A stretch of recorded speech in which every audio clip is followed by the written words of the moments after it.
This morning, I woke up to an article written by philosopher Slavoj Žižek, arguing that the reason why psychology professor Jordan Peterson has risen to fame in the last year is because, quote, the left doesn't have its own house in order. Although it is true that the left is currently a total mess, I think that it is also irresponsible and, ironically, purely ideological to assert that Jordan Peterson's appeal begins and ends with this criticism, or that this criticism somehow allows leftists to ignore the critiques and the commentary that Peterson is offering the contemporary world. Moreover, the rhetoric in this essay demonstrates to me once again how insanely closed the left has become in its own analytical lens and bubble to any view that isn't far left or alt left. And I think this once again demonstrates that the specter of the so called alt right is in fact being generated by hysteria on the alt left. Now, there is enough commentary on this issue for me to leave that issue alone. However, what I do want to say is that this confrontation between the rise of Jordan Peterson and the alt left should signify a positive and non confrontational opportunity as opposed to a crisis. In this regard, I will cite Žižek himself in order to forward the hypothesis that far from being an irrelevant excess of leftist disorder, Peterson may in fact be the truth of a future left. This following quote is from one of Žižek's own works, Less Than Nothing. When the old is attacked by the new, the first appearance of the new is, as a rule, flat and naive. The true dimension of the new arises only when the old reacts to the first appearance of the new. True revolutionaries are always reflected conservatives. True progress emerges from reaction of the old to progress. What I want to emphasize is that in this quote, I think we see the appeal of not just people on the right, not just people in the center, but also people on the left, to Jordan Peterson's own commentary and perspective. To anyone who takes the time to actually read Peterson's work and to listen to his lecture content, it's pretty obvious that Peterson is a reflected conservative, someone who mediates from the center between two extreme opposites. In this approach, I think he's been successful at both pulling people from the radical right, but also pulling people from the radical left. I think that the separation of opposites happens in both directions, and that what Peterson stands for is a mediation of these opposites towards a different horizon.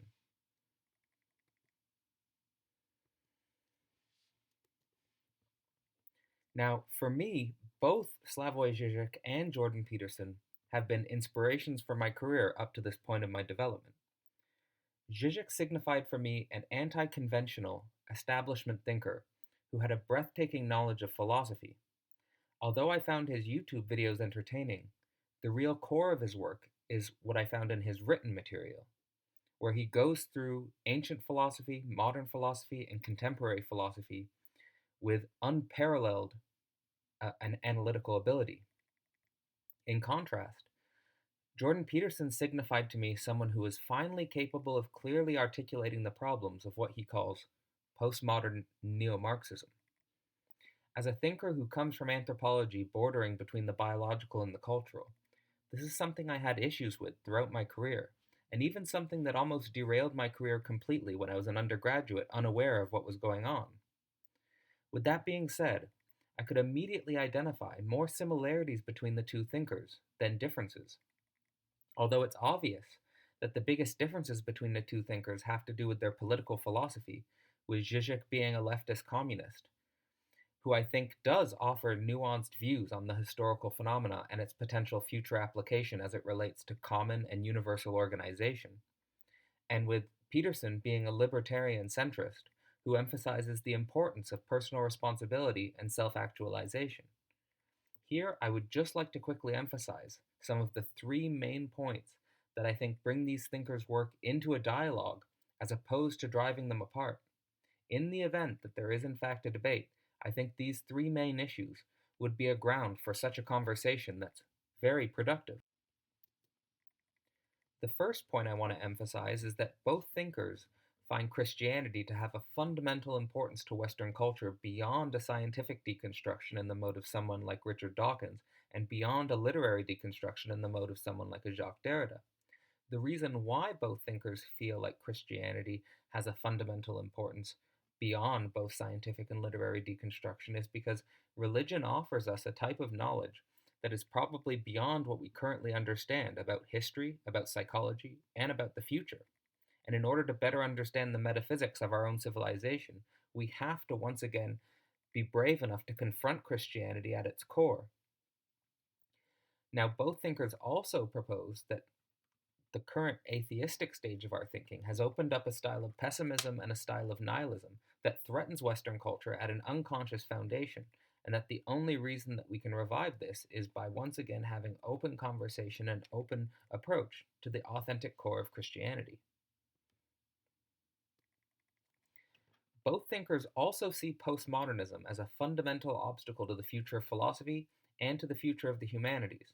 because postmodernism opens up an empty void of discursive self relating that leads to a crisis of what is transcendental and what has meaning and what has purpose in our life, because in postmodernism, there's no longer any substantial beyond to ground our speech, either of the secular world or of the divine world.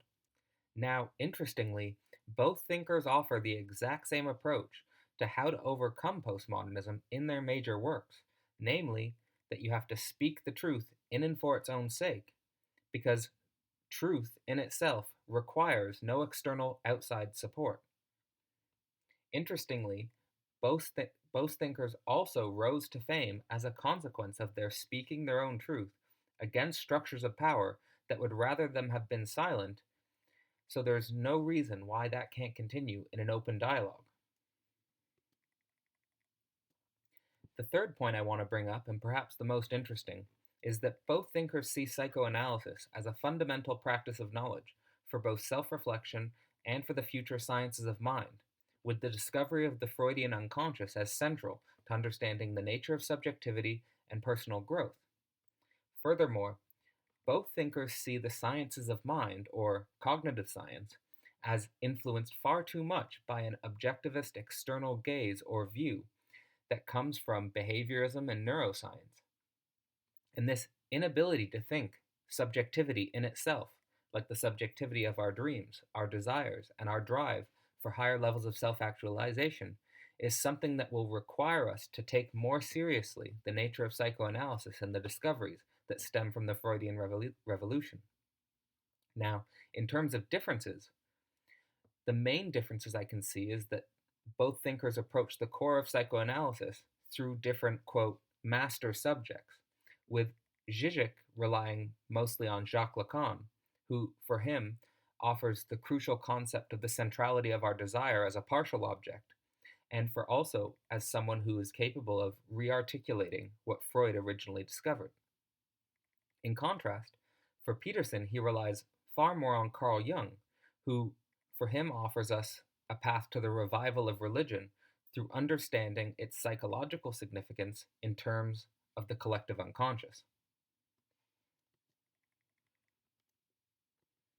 Now, I know for me, these three reasons, Christianity as fundamental to Western culture, postmodernism as opening up nihilism and pessimism, and psychoanalysis as discovering a core truth about the nature of subjectivity in the unconscious, is more than enough reasons to open up debate between these two thinkers, as opposed to engaging in low-level attacks from either both of these thinkers and their followers. I know for me, I have had my own confrontation with totalitarianism on the left, and I have had my own confrontation with totalitarianism on the right, and I think that both are ultimately destructive and not helpful in terms of building a new future political and individual project. For me, Peterson's views are not aligned with the alt-right, and Zizek's views are not aligned with the alt-left. I think that both hold extreme views in their own way, and we could possibly point towards a synthesis with Žižek operating more on the level of the political collective and Peterson operating more on the level of the political individual.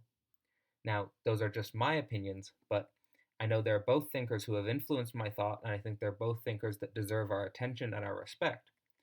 I would really like to see them come together and have a discussion and a debate and see if we can have a synthesis, or at least work towards a synthesis.